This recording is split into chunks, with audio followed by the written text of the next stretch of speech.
안녕하세요. 휴대전화 박물관입니다.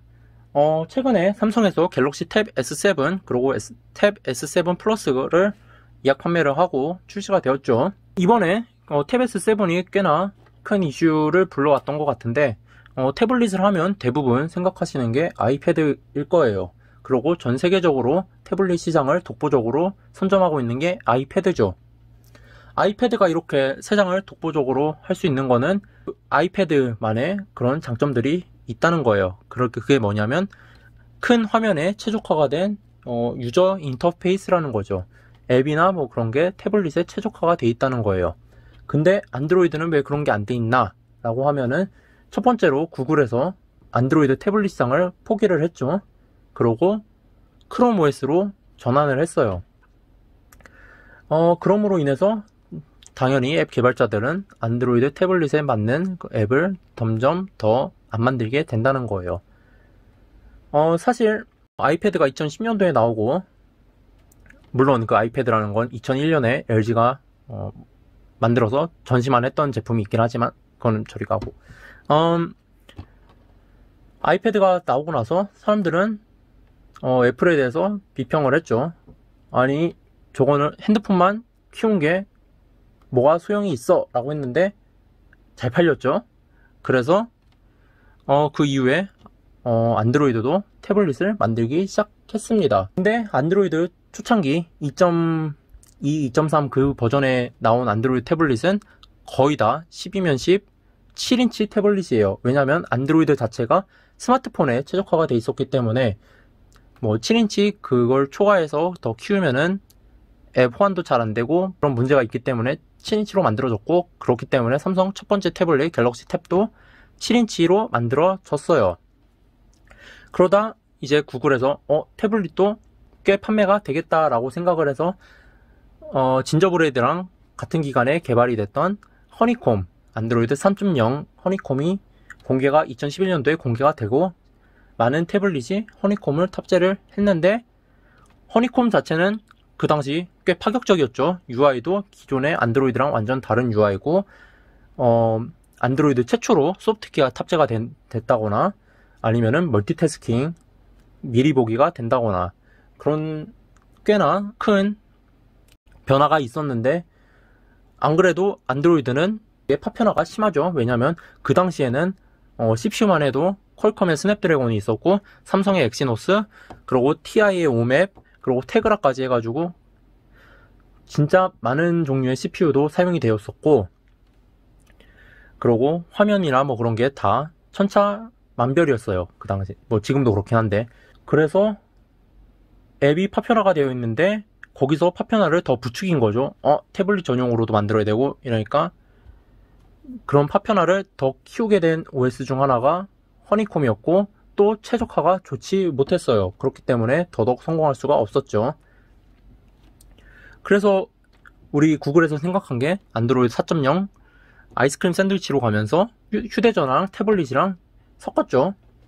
그래서 4.0부터는 어느 크기 이상부터는 태블릿 UI가 되고, 그렇지 않으면은 그냥 일반 스마트폰 UI가 되게끔 되었어요. 그러다가 4.2인가 4.3 젤리빈으로 가면서 태블릿 전용 UI를 4.2부터죠. 4.2부터 구글에서 태블릿 전용 UI를 지워버렸어요. 없애버리고 평범한 스마트폰 UI를 뻥튀기한 그런 게 되었죠. 그래도 삼성에서는 태블릿 시장을 아직 포기하진 않았어요. 그래서 나온 게 갤럭시 노트 프로죠. 지금도 사용하시는 분들 축하드립니다. 아직도 제일 최신 모델이에요. 노트 프로 시리즈에서 가장 최신 모델이죠. 노트 프로가 나올 때만 해도 안드로이드 태블릿도 이제 희망이 있겠다 라고 생각을 했었는데 그거는 오산이었죠. 그 이후로 안드로이드 태블릿은 점점 추락했어요. 저가형 태블릿이 판치는 세상이었고, 구글에서도 제대로 갈피를 잡지 못했죠. 이게 나온 게 키캣인데 롤리팝으로 탑재된 레퍼런스 태블릿이 이상한 테그라를 탑재를 하고, 비율도 기존 안드로이드는 이것처럼 16:10 영상에 특화된 건데 갑자기 4:3 비율로 채택을 하면서 안드로이드 태블릿 시장을 몰락을 시작을 한 걸로 알고 있어요. 그렇게 안드로이드 태블릿이 잘 안 팔리니까 삼성도 그동안 나온 게 이거 다음으로 나온 게 탭 S죠. 탭 S는 아몰레드를 탑재한 태블릿으로 꽤나 팔렸는데, 그 이후로는 탭 S2는 뭐 그 당시 나왔던 가장 최고의 CPU인 엑시노스 7420을 탑재를 안하고 엑시노스 5433을 탑재하는 등 너프가 먹고, 그리고 탭 S3는 그 당시 최신 CPU인 엑시노스 8895 또는 스냅드래곤 835를 탑재를 안하고 한 세대 전인 822, 그리고 S4도 845 대신 835를 탑재하는 등 그런 식으로 스마트폰에 비해서 모든 힘을 쏟지 않는 거를 보여주고 있었죠. 그에 반해 아이패드 같은 경우는 CPU와 그래픽을 더 업그레이드를 했죠. 예를 들어서 아이패드 프로 2세대 같은 경우는 A10 퓨전이 아니라 A10X 퓨전을 탑재함으로써 세계 최초로 긱벤치 4 기준으로 만점 가까이 돌파하는 CPU 성능을 보여준다거나 하는 그런 태블릿만의 그런 퍼포먼스를 위해서 더 성능을 좋은 걸 탑재하는 반면, 삼성은 한 세대 전 거를 탑재하는 그런 행보를 보이면서 안드로이드 태블릿은 희망이 없다라는 생각을 더욱 심어주게 되었습니다. 그리고 안드로이드 태블릿 전용 앱이 점점 줄어들고 있어요. 근데 이번에 탭 S7은 저는 꽤 좋게 생각을 하고 있습니다. 그 이유 중 하나가 지금도 안드로이드 태블릿 애플리케이션 생태계는 매우 좋지 못해요. 하지만 최근에 가장 핫한 스마트폰이 뭐죠? 뭐 노트 20도 있고 그렇지만 요즘은 당연히 폰 더블 말고 폴더블 스마트폰이죠. 폴더블 스마트폰을 또 구글에서 이거를 지원을 많이 해주겠다고 했습니다.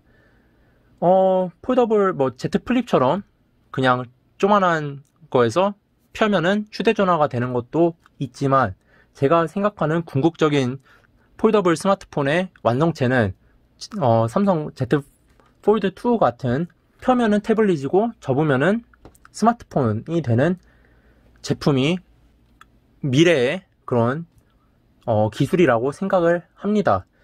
그 말은 뭐냐? 곧 있으면 안드로이드도 이제 큰 화면에서 사용할 수 있는 앱에 맞춰서 UI가 변경이 될 가능성이 있다는 뜻이죠. 그렇기 때문에 저는 이번 탭 S7은 더더욱 의미가 있다고 생각을 합니다. 그리고 이 이후에 안드로이드 태블릿이 더 기대가 되는 이유 중 하나예요.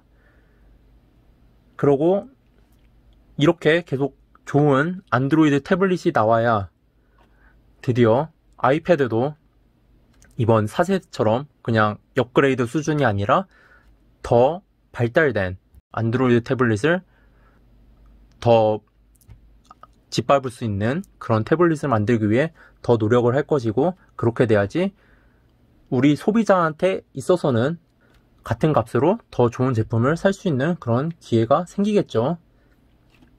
그렇기 때문에 이번 탭 S7을 많이 기대하고 있습니다. 이것으로 제가 생각하는 안드로이드 태블릿의 몰락과 이번 갤럭시 탭 S7이 기대되는 이유를 설명을 마치겠습니다. 구독과 좋아요 잊지 말고 궁금한 점이 있으면은 밑에 댓글을 달아주시면은 제가 최대한 빨리 제가 아는 선에서 답을 해드리도록 하겠습니다. 시청해주셔서 감사합니다. 다음에 또 뵙겠습니다.